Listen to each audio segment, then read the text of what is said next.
Transition Awareness Breathing. Feeling grounded for both children and parents is essential for healthy living and learning. Join Eartha Powell on this series for tips and tools for creating a harmonious environment for learning.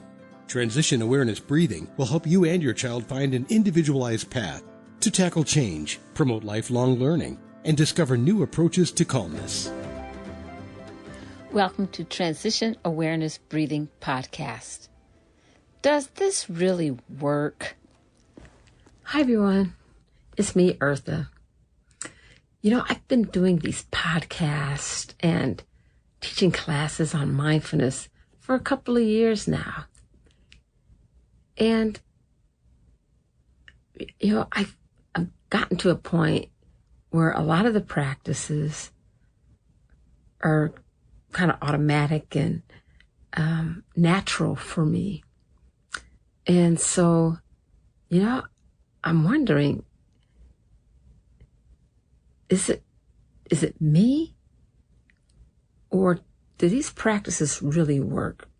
And so I'm a person who kind of questions things. And why would I be questioning something? Because I'm teaching something that has a lot of research done and it's proven to work.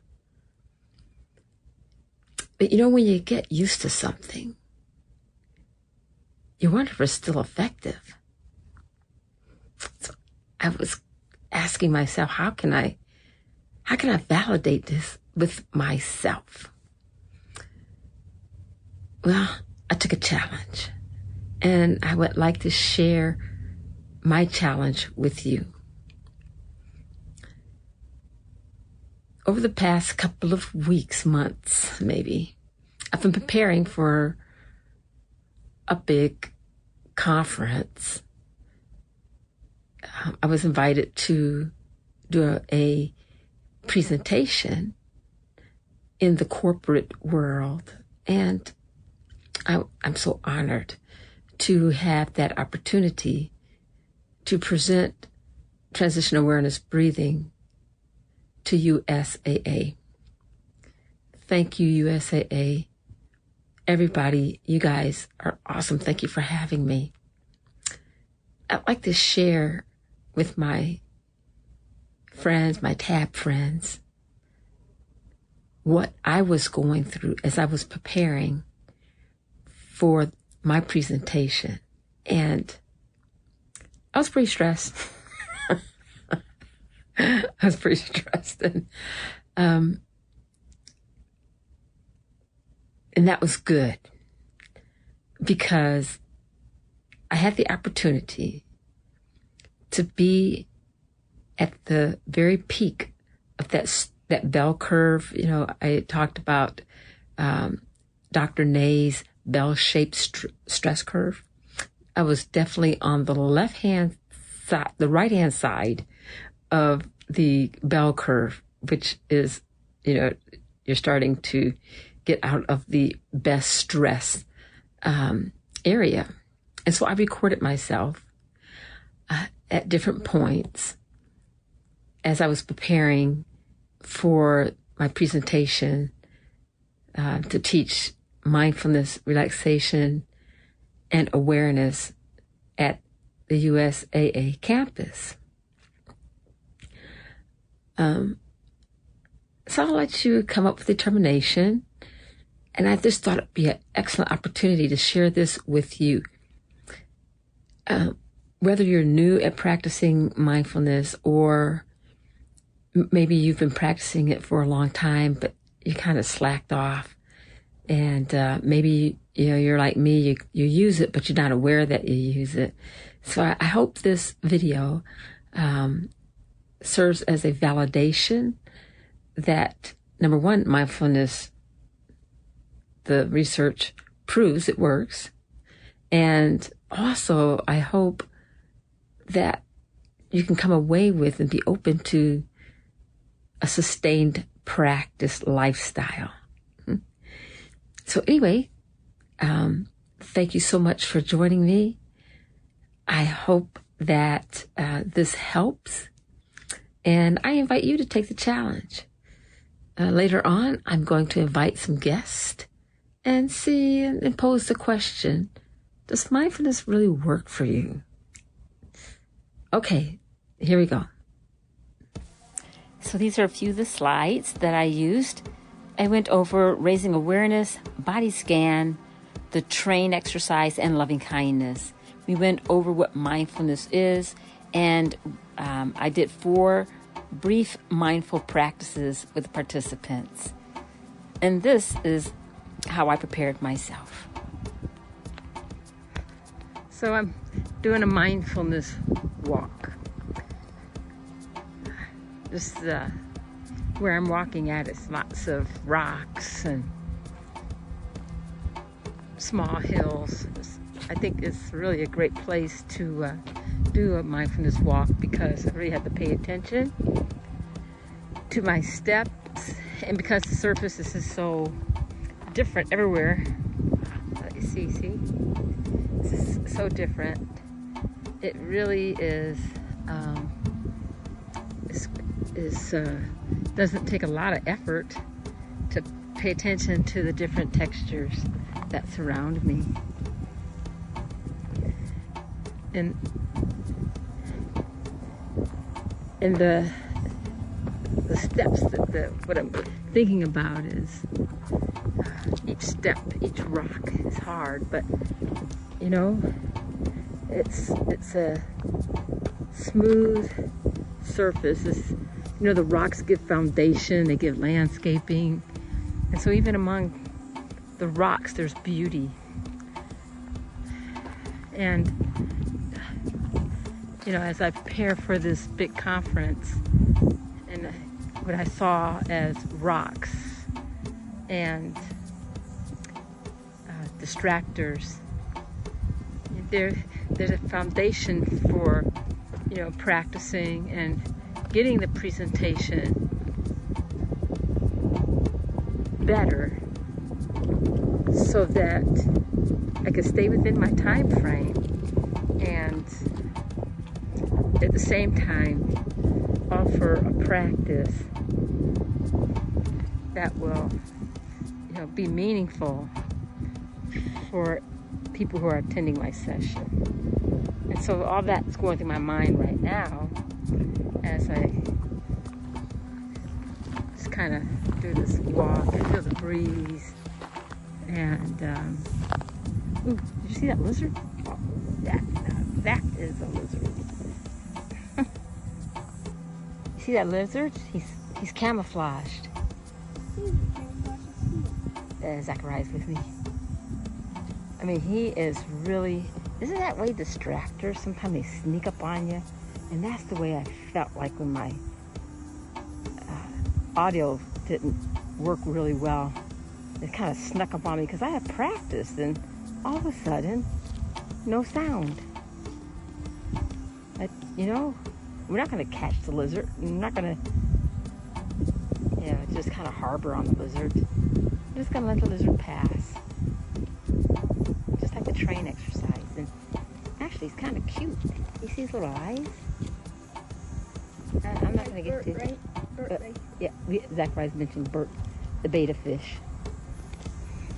I thought that was a classic example of how distractors just kind of pop in. That lizard showed up. And I was referring to, I participated in the dry run on that Monday, and my sound system didn't work. I could feel myself getting on a level of 0 to 10. I felt myself approaching the 10. Really had to tell myself, stay calm. And you know what? Everything worked out. And then Zachariah got distracted about the betta fish. It helps us I continued my walk. the beauty of where we're at. I mean, we could walk along a path and not even pay attention to those little tiny flowers or the butterfly or just a beautiful landscape. I think the practice of the awareness helps to connect me to right now, to appreciate right now the beauty of even the rocks. You know, was touching the rocks, and they're warm, they're hot. The temperature is very warm. So, and then look at I love those clouds and the horizon. Everything is just gentle and peaceful. I think I was feeling more peaceful and relaxed. And now this next clip, I'm in my car, so the sound is a little bit It's a big day, different. And this is the top of the morning. I had to stop at the store and get a few groceries and forgot to get the raisins for my practice. Okay, so happy that I remember it now rather than later on. And it was good, and I really appreciated the mindful walk that me and my son took yesterday, because I just feel after a good night's sleep, and I didn't stay up late, I figured out a couple of things that will be helpful for my presentations, and so I'm really appreciating and thankful to verify that when I get a good rest, and when, get a good rest, our minds can recharge and refresh, and we come up with better, creative, maybe problem-solving ideas. Okay, so I had to drop my son off at school, and so I'm on my way to meet a friend briefly, and then I'm going to stop at the store again to get the raisins. I think what was helpful when I realized I had forgotten the raisins was that I kept my focus on the goal of having the raisins. And so rather than letting my emotions, which I felt my emotions of stress just building up, I just focused on getting the raisins and how important those raisins would add to the practice. So my focus wasn't particularly on me, but it was on the participants. And I think when we take our focus off of us in a time of stress and focus on the goal that you want to achieve, and then, believe me, I was taking all kinds of breaths. And during that time, I was amazed about how many negative thoughts were just flooding my mind. This is not going to work. This is going to fail. Everything's going to break off. I had to really concentrate on the raisins, like driving my face. Visitors lot 1, visitors lot 2. Okay, I'm going to go to visitors lot 1. Okay, here I am going through gate 4, the visitors lot. There's As I was driving, I had a music playing that had no words, and that really helped. I just parked and I'm going to gather my things. So it's very beautiful campus. And so I'm going to go into a quiet time. After my quiet time, I walked to the main office and took a few pictures. Waiting for my contact, and then I can go get set up.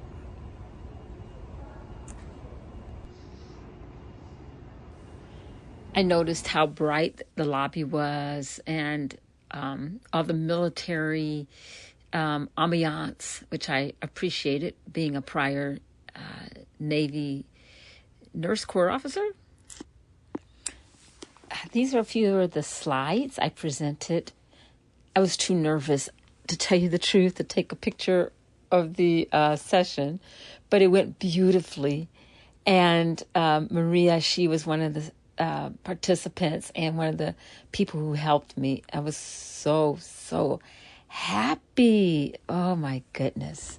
So the presentation went wonderful. I'm so excited. I'm so happy to have shared mindfulness, relaxation, and awareness to USAA. So now it's time to go practice with my students. Have a great day. The theme of the conference was Amplify, and I think the conference amplified my awareness. Thank you, Caitlin Mawson, Vanessa Brown, Maria Higginbottom, and Adwene Nimson, and everyone else who helped me just coordinate and bring transition awareness breathing to your campus at USAA. Thank you, Mary Lewis, Sam, and thank you, Web Talk Radio. Have a great day. Be sure and pick up a copy of Eartha's new book, Tab Mindfulness, Awareness and Coloring Activities in a Pandemic World. It's not just an ordinary coloring book. It features 23 illustrations to stimulate thought, relaxation, and creativity for anyone between the ages of 4 and 94. Increase your positive self-talk energy. Unlock new creative paths. Transform your time once or twice a week to create beautiful art while strengthening confidence, building positive self-talk, and sensitize self-awareness. Tab Mindfulness, Awareness and Coloring Activities in a Pandemic World. It's available now at Amazon.com.